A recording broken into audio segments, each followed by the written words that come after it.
tobankii sano ee ugu dambeysay waxaa aad u kordhayay isticmaalka tiknoolajiyadda taa oo loo isticmaalayay meelo kala duwan sida caafimaadka iyo ganacsiga. Waxyaabaha tiknoolajiyadda iyo internetka fududeeyaan waxaa ka mid ah ka ganacsiga suuqa sarifka lacagaha qalaad ee loo yaqaano forex-ka.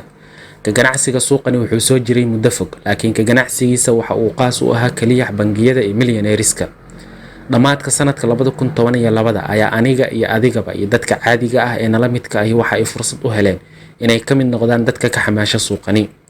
Haddaba maanta waxaan idiin wadnaa 5 qofood ee Afrikaan ah ee ugu sarreysa ee suuqani ka sameeyay lacag fara badan, maantana loogu yeero magaca millionaire. Alinta koowaad ee sheekadeena waxaa ku jiro ninka lagu magacaabo Bonin Bodies Omles.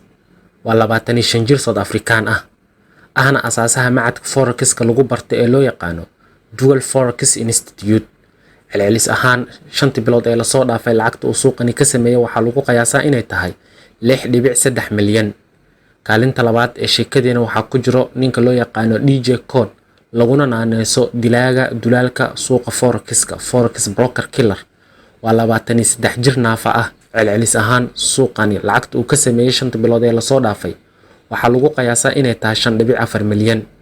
Kaalinta saddexaad ee kala horeyntani waxaa ku naaloonayo milyaneerka ugu da'da yar qaaradda Afrika ee loo yaqaano Lou Jr. waa 17 jir.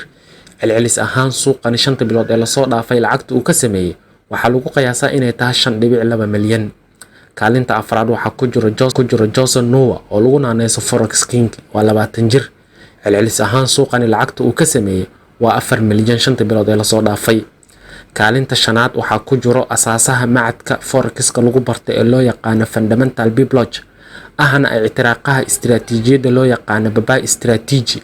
Waa ninka lagu magacaabo Biblog.